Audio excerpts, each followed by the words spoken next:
Sorry for the lack of uploads recently. Had a little bit of a summer break from the computer, but I'm back and ready to talk about the latest update. Plus E3 is here and more 3 houses info should be coming too, which is exciting. Update 3.6 is here and it brings along new weapons and refines for Elincia, Oscar, Saizo, and Kagero. You can grab the new weapons for 500 SP if the unit is at 5-star rarity, and if you want that special upgrade, it's going to cost you 200 Divine Dew, which is pretty expensive. We have a pretty interesting batch of weapons to talk about, so let's get started. First up, we have Elincia, who didn't get a new weapon. She still has a midi. A midi keeps its same base effect, being that it's a stronger brave sword with 11 might compared to 8 might, and it only has a -2 speed penalty compared to the usual -5. Already a pretty solid weapon, especially with Elincia's good attack and speed stats. She not only hits harder thanks to the extra might, but she could run quad attack builds easier too if so desired. A midi's special upgrade is, if Elincia initiates combat, grants +4 tag and speed during combat. This is the same effect as the ever popular Swift Sparrow 2 A skill, and it's very awesome for Elincia. Brave weapons want to always be initiating on the player phase to get through 2 attacks, and Swift Sparrow not only increases Elincia's damage, but the extra speed just pushes quad attacks even more. A neutral Elincia with this upgrade will have 38 speed when initiating, which is very impressive for a brave weapon user, and that's not including her A skill, Sacred Seal, or any buffs. Brave weapons are very offensive weapons with a less than amazing enemy phase. A midi's special upgrade buys into that playstyle even more and synergizes extremely well with that player phase initiation row. In terms of builds, there's really not a lot you have to change from the usual setup Elincia runs. Her base kit already has Death Blow and Flyer Formation, which are 2 solid skills already. Her playstyle isn't going to change much, and the name of the game is generally more attack and more speed. Sturdy Impact adds a nice defensive touch if you want the more premium fodder, and makes Elincia's initiations a little safer should her target survive the first 2 hits. Otherwise, Death Blow or Swift Sparrow would be great. Darting Blow as a seal is really nice if you want those quad attacks. Definitely not necessary, but Elincia can put out some incredible damage, especially with specials in the mix. Heavy Blade can be a nice option too. Now, we can't talk about quad attacks without mentioning Desperation, and our fresh FDB combo is perfect for Elincia. Fury 3 plus a midi already adds +7 attack and speed for the initial assault. Elincia has very low base HP, which can get her to Desperation range faster, and once we're there, Brazen attack and speed adds another +7 attack and speed to the mix. At this point, even minus attack or minus speed Elincias will still dish out tons of damage, and quad attacks are going to come very frequently. Elincia can run this setup without the special upgrade, but that extra Swift Sparrow just makes it even more effective. A midi is still a very good weapon, and Elincia will pretty much work the same as before. It's a very worthy upgrade if you love using her for her strong offensive initiations. Our second unit is Oscar, who did get a new weapon called the Loyal Great Lance. It's a 60 might weapon, and it's actually just a stronger slaying lance, accelerating special trigger. Oscar manages to avoid the controversial gem weapon upgrade. Overall, a slaying lance is actually not bad for Oscar. For a 3 to 4-star summon, he has a pretty respectable attack and speed stat for Lance Cavaliers, 33 attack, 34 speed, good enough to engage with all types of threats, and a slaying lance fits that rope versus a sapphire lance, which limits him to mainly fighting red fools. Now, if you pick up the special upgrade for the Loyal Great Lance, it gets an interesting effect. Grants attack and speed +3 to infantry and cavalry allies within 2 spaces during combat. Basically a mini gold buff effect. If Oscar is within 2 spaces of an infantry or cavalry ally, grants attack and speed +3 during combat. It may seem a little complicated at first, but it's a really simple effect. Loyal Great Lance grants +3 attack and speed to infantry and cavalry allies within 2 spaces, and if Oscar is currently within 2 spaces of those same allies, he also gets the same stat boost. This is extremely similar to Radiance's unique weapon or even Camilla's unique axe. To ensure this ability benefits the team, Oscar should be paired with infantry or cavalry allies, and he can provide a neat small AoE boost. Honestly, not the craziest stat buff, but it does work up to 2 spaces, and as a combat buff, it stacks with other buffs too. Oscar can definitely make good use of the buffs for himself, and with his 3 movement, he can get into a position easier to make sure it procs. For builds, you can definitely make Oscar into a nice support ally for either cavalry or infantry teams. For Horse Emblem team comps, Oscar can use the powerful Emblem team buffs.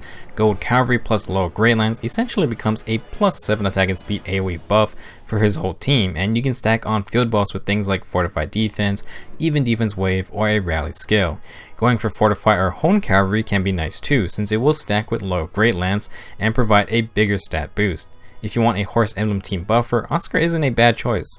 For infantry teams or mixed infantry and cavalry teams, tactic buffs or link buffs are nice options. I think Oscar really wants to stack buffs for himself too, so link buffs would be great for this. You can cover all 4 stats with a link buff and double tactic buffs, but it's not necessary at all.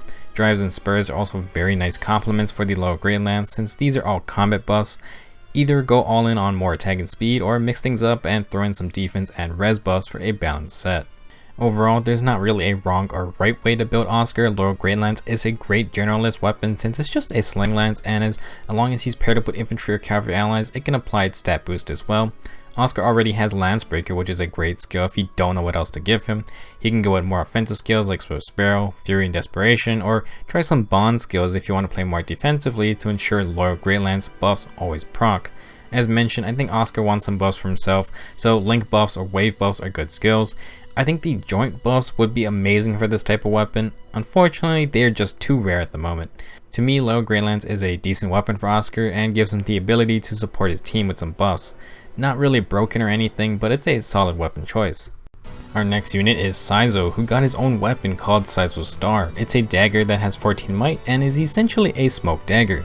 Unlike most daggers, the smoke dagger is all about debuffs, and after combat applies a nasty -6 debuff to all stats for the target and nearby foes. It doesn't provide in-combat power up front, but once it activates, Saizo will have the advantage during the enemy phase. If you upgrade Saizo's Star, it gets an amazing effect. Grants a bonus to attack, speed, defense, and resistance during combat equal to the penalty on each of the target's stats. Each stat boost is calculated individually. This is a cool ability, and from the icon you can see it's similar to Bonus Doubler, except Saizo gets stronger based on the debuffs the enemy has.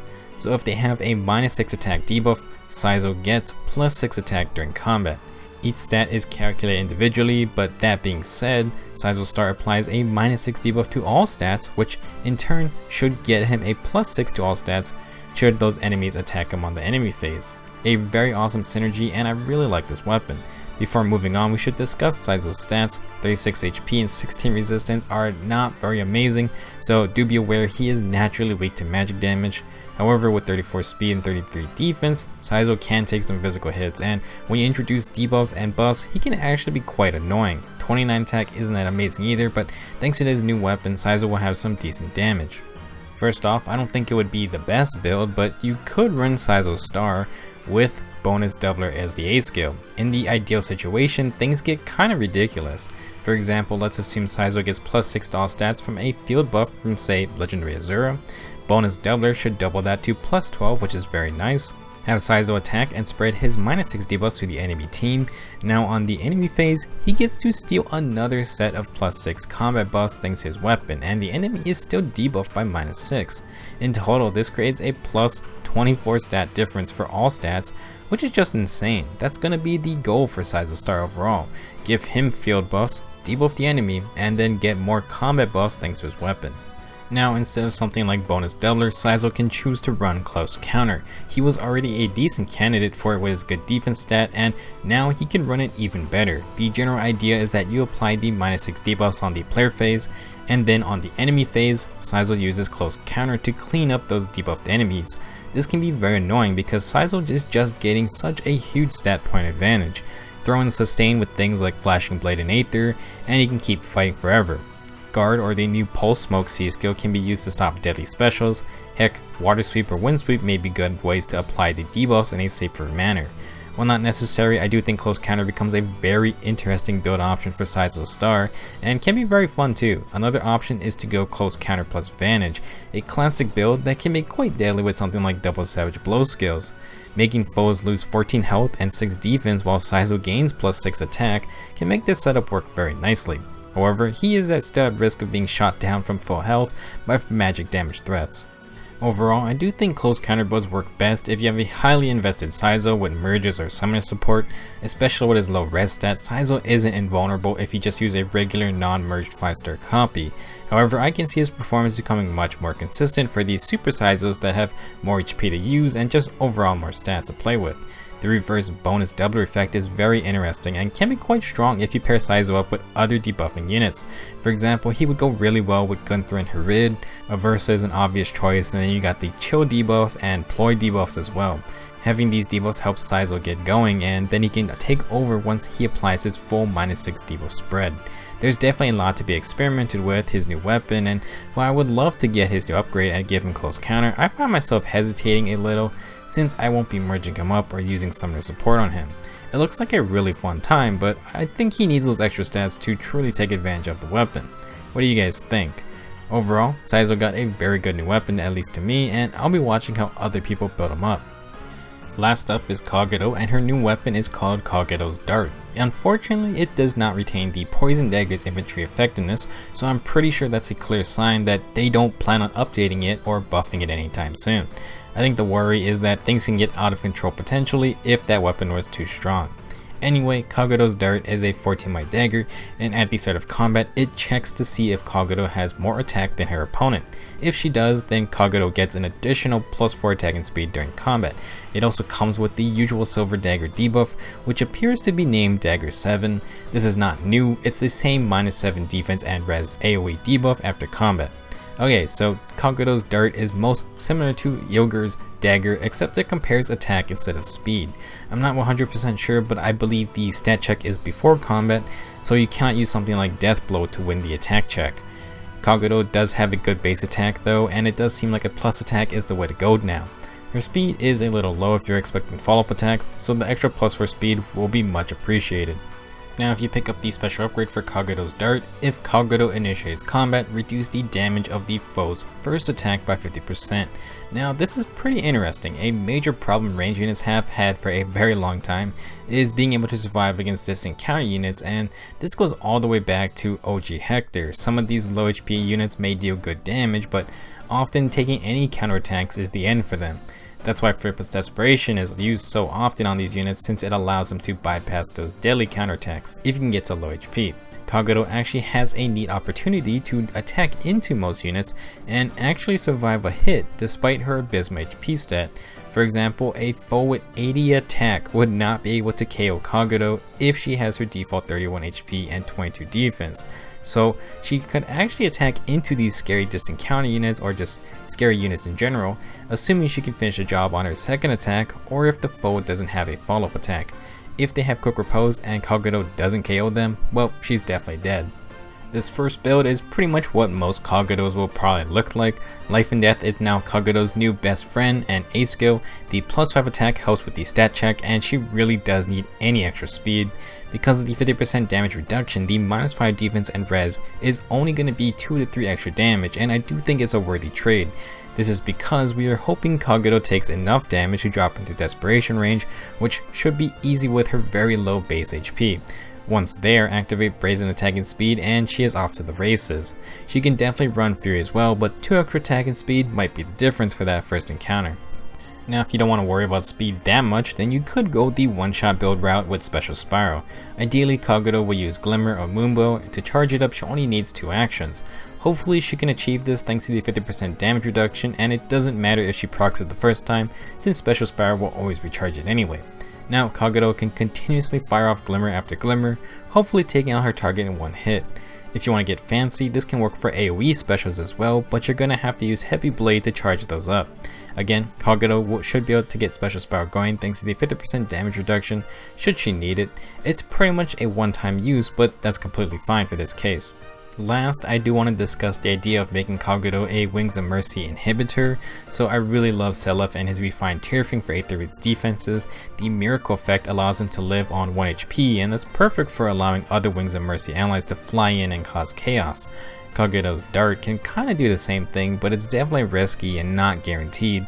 For one, Kagero has to get to under 50% HP, and that might be a problem for highly invested Kageros who have more HP on hand. Second, quick repose type effects are everywhere, and while Kagero should survive one hit, hit number 2 is going to be an issue if she doesn't KO the enemy. For that reason, she may need no follow-up, and that's a pretty expensive skill. I don't think this is the best usage for Kagero, but it's something to think about if you love crafting annoying defense teams. I think Kagero's Dart is a neat weapon, but I know a lot of people aren't exactly sure if it's worth using. It's definitely unique, and damage reduction can be tricky to deal with. The Refine gives Kagero some breathing room, and if she can live that first battle, it's totally worth it. The attack comparison part can be annoying since there are a lot of high attack units these days, and without a lot of investment it may not be consistently activated. I like Kagero's dart, but similar to Saizo's star, it may not be that great for players who aren't willing to invest heavily in these units. That's another batch of new weapons and refines, and let me know your thoughts on these new toys. I think all of them are pretty cool, and we have some interesting new effects to keep in mind. Saizo in particular should be quite entertaining. Thanks for watching, and I'll have a video up about our new banner units once they release tomorrow. See you in the next video.